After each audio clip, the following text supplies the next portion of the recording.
E aí, tudo bem com você? Seja muito bem-vindo a mais um dia de leitura aqui do canal. Meu nome é Francisco Henrique e hoje nós vamos ler os capítulos 13, 14, 15 e um pouquinho do 16.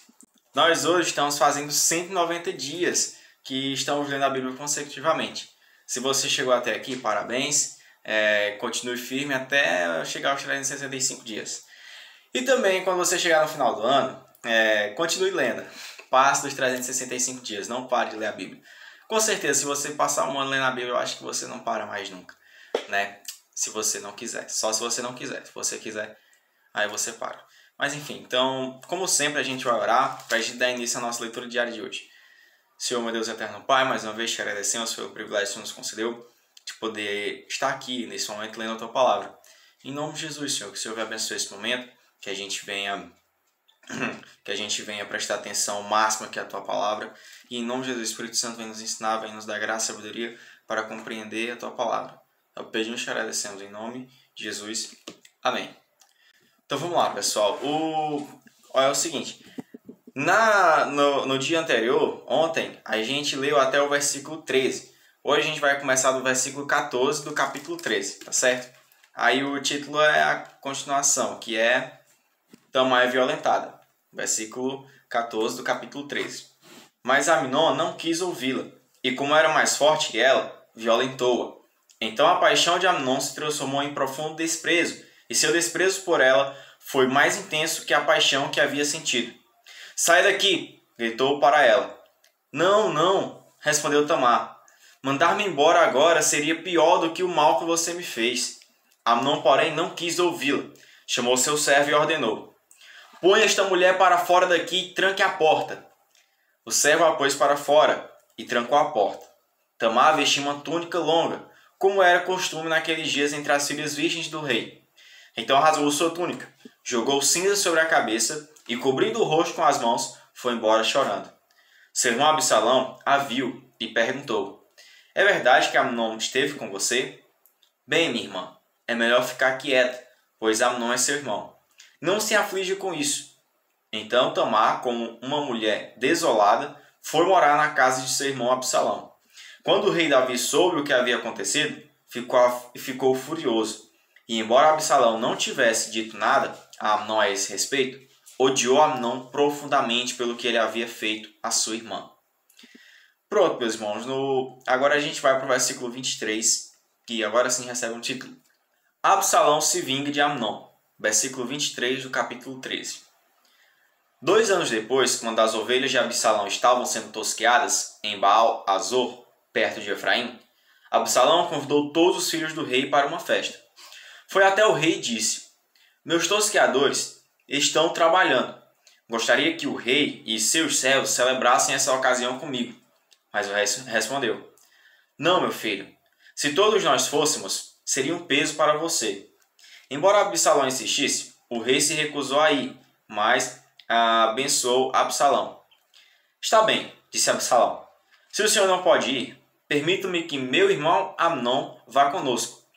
Por que Amnon? Perguntou o rei. Mas Absalão continuou a insistir até que finalmente o rei concordou em deixar seus filhos, incluindo Amnon, irem à festa. Absalão disse a seus homens, esperem até Amnon estar bêbado. Então, quando eu ordenar, matem-no. Não tenham medo, a responsabilidade é minha. Sejam corajosos e valentes. Assim, quando Absalão deu o sinal, eles mataram Amnon. Os outros filhos do rei montaram em suas mulas e fugiram. Quando eles estavam a caminho de Jerusalém, a notícia chegou a Davi. Absalão matou todos os filhos do rei. Não restou um sequer com vida.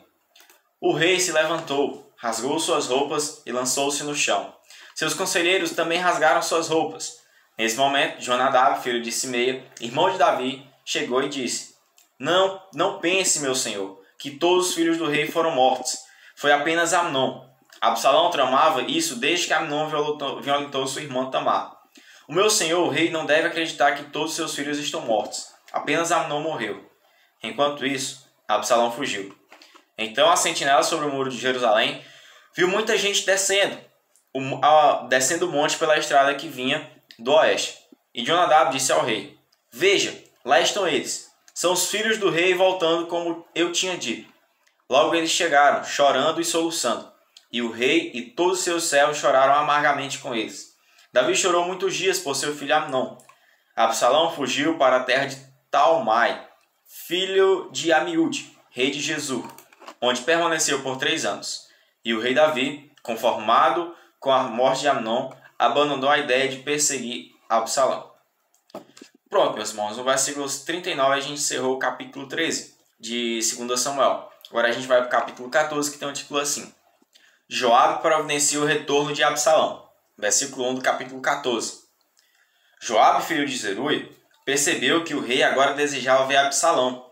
Por isso mandou trazer de Tecoa uma mulher conhecida por sua sabedoria. Disse ele: finja que está de luto, vista roupas de luto e não se perfume. Haja como uma mulher que está lamentando a morte de alguém há muito tempo. Depois vá até o rei e represente a história que eu vou lhe contar.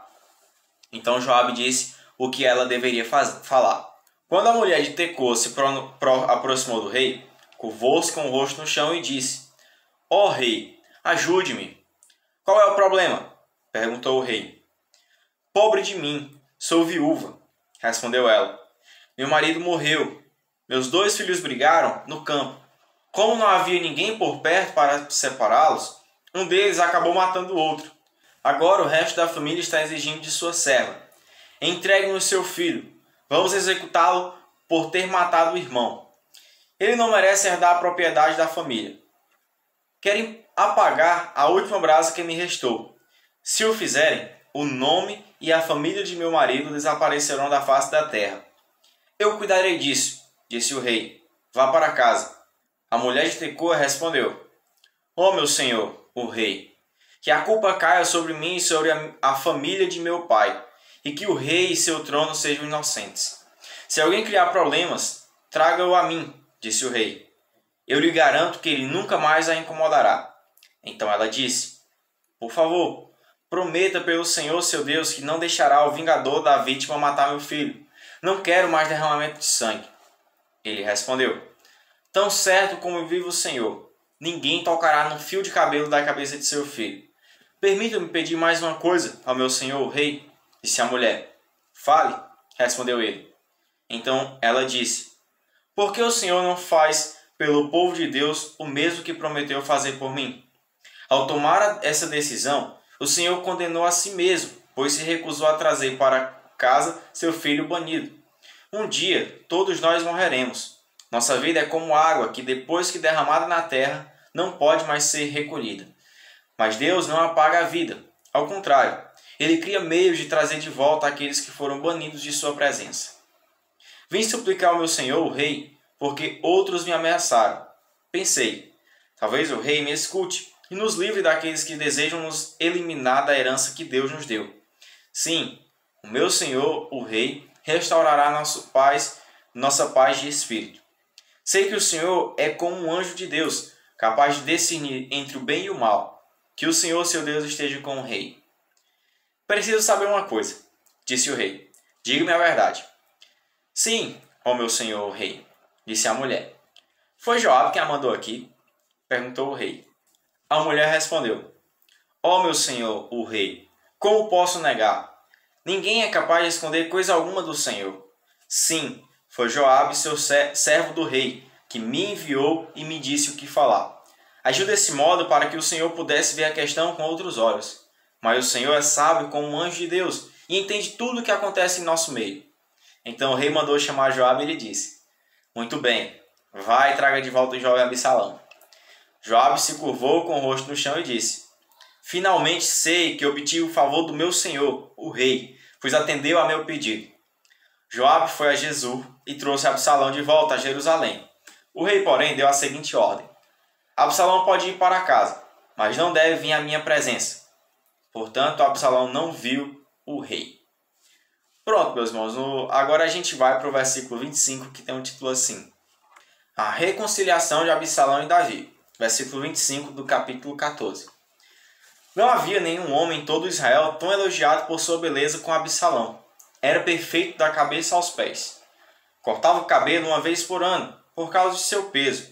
2,4 quilos, segundo o peso real. Tinha 3 filhos e uma filha. Sua filha se chamava Tamar e era muito bonita. Absalão morou 2 anos em Jerusalém sem ver o rei. Então mandou chamar Joabe para pedir que intercedesse por ele. Mas Joabe não quis vir. Mandou chamá-lo de novo e mais uma vez ele se recusou a vir. Então Absalão disse a seus servos: Vão e ponham fogo no campo de cevada de Joabe, que fica junto de minha propriedade. Os servos foram e puseram fogo no campo, como Absalão havia ordenado. Então Joabe foi à casa de Absalão e lhe perguntou: Por que seus servos puseram fogo em meu campo? Absalão respondeu: Eu quero que você pergunte ao rei por que ele me trouxe de Jesur, se não pretendia me receber. Teria sido melhor ficar onde eu estava. Quero ver o rei. Se ele me considera culpado de algo, então que mande me matar. Joabe contou ao rei o que Absalão tinha dito. Por fim, Davi mandou chamar Absalão. Ele veio, curvou-se com o rosto no chão diante do rei, e o rei o beijou. Pronto, irmãos, no versículo 33 nós encerramos o capítulo 14. Agora a gente vai para o capítulo 15, que tem um título assim: A rebelião de Absalão. Versículo 1 do capítulo 15. Algum tempo depois, Absalão providenciou para si uma carruagem com cavalos e contratou 50 guardas para servirem como sua guarda de honra. Todas as manhãs, ele se levantava cedo e ia até o portão da cidade.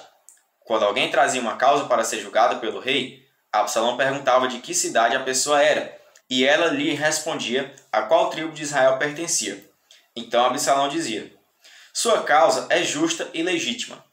É pena que o rei não tenha ninguém para ouvi-la. E dizia ainda: Quem me dera ser juiz. Então todos me apresentariam suas questões legais, e eu lhes faria justiça. Quando alguém ia se prostrar diante dele, Absalão não o permitia. Ao contrário, tomava-o pela mão e o beijava. Fazia isso com todos que vinham ao rei pedir justiça, e desse modo ia conquistando o coração de todos em Israel. Passados 4 anos, Absalão disse ao rei: Deixe-me ir a Hebrom para cumprir o voto que fiz ao Senhor. Enquanto eu estava em Jesur, na Síria, prometi oferecer sacrifícios ao Senhor em Hebrom, caso ele me trouxesse de volta a Jerusalém. Está bem, disse o rei. Vai e cumpra o seu voto. Então Absalão foi a Hebrom. Enquanto estava lá, porém, enviou em segredo mensageiros para todas as tribos de Israel. Eles diziam às pessoas: Assim que ouvirem as trombetas, digam: Absalão foi coroado rei em Hebrom. Absalão levou consigo 200 homens de Jerusalém, como seus convidados, mas eles não faziam ideia de suas intenções. Enquanto Absalão oferecia os sacrifícios, mandou chamar Aitofel, um dos conselheiros de Davi, que vivia na cidade de Gilo. Em pouco tempo, muitos outros se uniram a Absalão, e a conspiração ganhou força. Amém, meus irmãos. Agora a gente vai para o versículo 13, que tem um título assim: Davi foge de Jerusalém. Versículo 13 do capítulo 15. Logo, um mensageiro chegou a Jerusalém para informar Davi: Todo Israel se uniu a Absalão. Então devemos fugir de imediato ou será tarde demais. Disse Davi aos seus conselheiros: Rápido! Se sairmos de Jerusalém antes que Absalão chegue, escaparemos e impediremos que ele mate todos os moradores da cidade. O Senhor tem o nosso apoio, responderam seus conselheiros. Faça o que lhe parecer melhor. Então o rei e toda a sua família partiram de imediato. Ele deixou para trás apenas 10 concubinas para cuidarem do palácio. O rei e todos que acompanhavam foram a pé e pararam na última casa da cidade, a fim de deixar os soldados do rei passarem e tomarem a dianteira. Também iam com Davi e sua guarda pessoal e 600 homens de Gate. Então o rei se voltou para Itai, comandante dos homens de Gate, e disse: Por que você está vindo conosco? Volte para o novo rei, pois Israel não é sua pátria. Você é um estrangeiro no exílio. Chegou faz pouco tempo, e não seria certo eu obrigá-lo a vir conosco. Não sei para onde vamos. Volte e leve consigo seus parentes, e que a bondade e fidelidade o acompanhem.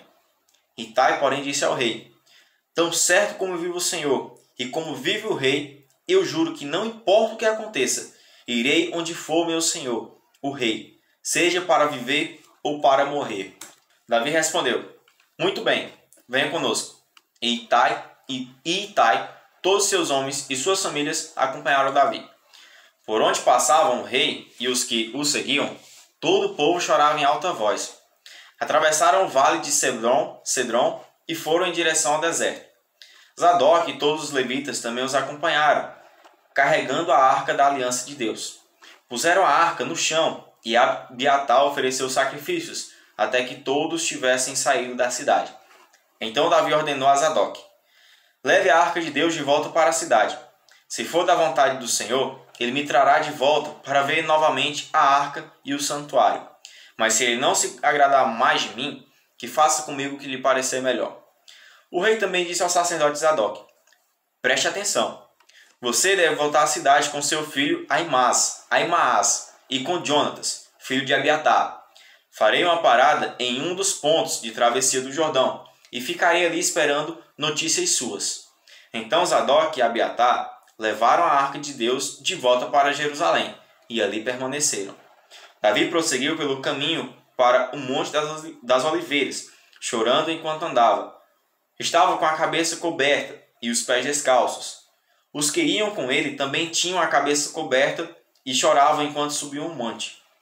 Quando alguém informou a Davi que Aitofel, seu conselheiro, agora apoiava Absalão, Davi orou: ó Senhor, faz que Aitofel dê conselhos errados a Absalão. Quando Davi chegou ao alto do monte, onde o povo costumava adorar a Deus, Uzai, o arquita, o esperava ali. Uzai havia rasgado suas roupas e colocado terra sobre a cabeça. Mas Davi lhe disse: se você vier comigo, será apenas um peso. Volte à cidade e diga a Absalão: agora serei seu conselheiro, ó rei, como no passado fui conselheiro de seu pai. Assim, você poderá frustrar os conselhos de Aitofel. Os sacerdotes Zadok e Abiatar estarão lá, informes dos planos feitos no palácio, e eles enviarão seus filhos Ahimaaz e Jonatas para me contar o que se passa. Assim, Uzai, amigo de Davi, voltou para Jerusalém, e ali chegou na mesma hora em que Absalão entrava na cidade. Pronto, meus irmãos, no versículo 37 a gente terminou o capítulo 15. Agora a gente vai para o capítulo 16, que tem esse título: Davi e Zimba, versículo 1 do capítulo 16. Quando Davi tinha acabado de passar pelo alto do monte, Zimba, servo de Mefibosete, estava à sua espera. Tinha 2 jumentos carregados com 200 pães, 100 bolos de passas, 100 frutas de verão e uma vasilha de couro cheia de vinho. Para que tudo isso? Perguntou o rei. Zimba respondeu: os jumentos são para a família do rei montar, e o pão e as frutas de verão são para os servos comerem. O vinho é para os que ficarem exaustos no deserto. E onde está Mefibosete, neto de seu senhor, Saul? Perguntou o rei. Zimba respondeu: ficou em Jerusalém, pois disse: hoje o povo de Israel me devolverá o reino de meu avô Saul. Então o rei disse a Zimba: nesse caso, dou a você tudo o que pertence a Mefibosete. Humildemente me prostro, respondeu Zimba, que o meu senhor, o rei, sempre se agrade de mim. Pronto, irmãos, agora a gente vai para o versículo 5, que tem um título assim: Simei amaldiçoa Davi. Versículo 5 do capítulo 16. Quando o rei Davi chegou a Baurim, um homem do povoado saiu ao seu encontro e começou a amaldiçoá-lo. Era Simei, filho de Gera, do mesmo clã da família de Saul. Atirava pedras contra o rei, seus oficiais e os guerreiros que o cercavam. Saia daqui, assassino bandido! Gritava para Davi. O Senhor lhe está retribuindo por todo o sangue derramado no clã de Saul. Você roubou o trono e agora o Senhor o entregou a seu filho Absalão. Finalmente está provando de seu próprio remédio, pois é assassino. Então Abisai, filho de Zeruia, disse: por que este cão morto amaldiçoa meu senhor, o rei?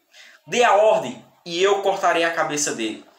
O rei, porém, disse: quem pediu a opinião de vocês, filhos de Zeruia? Se o Senhor mandou este homem me amaldiçoar, quem são vocês para questioná-lo? Então Davi disse a Abisai e a todos os seus servos: meu próprio filho procura me matar. Não teria este parente de Saul ainda mais motivos para fazer o mesmo? Deixe-no em paz, que ele me amaldiçoe, pois foi o Senhor que o mandou. Talvez o Senhor veja que tenha sido injustiçado e me abençoe por causa dessas maldições de hoje. Assim, Davi e seus homens prosseguiram em seu caminho. Simei os seguia pela encoste de um monte próximo, amaldiçoando Davi e atirando pedras e terra contra ele. Amém, meus irmãos. Nós encerramos aqui no versículo 13 a leitura do dia de hoje.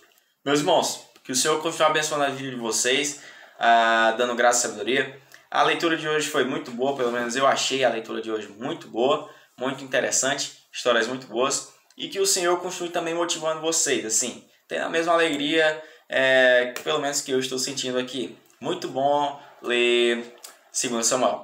Então, que a gente venha se ver amanhã, se o Senhor permitir, tá certo? Já vou encerrando por aqui para não ficar muito longo. Tchau, valeu e a paz do Senhor.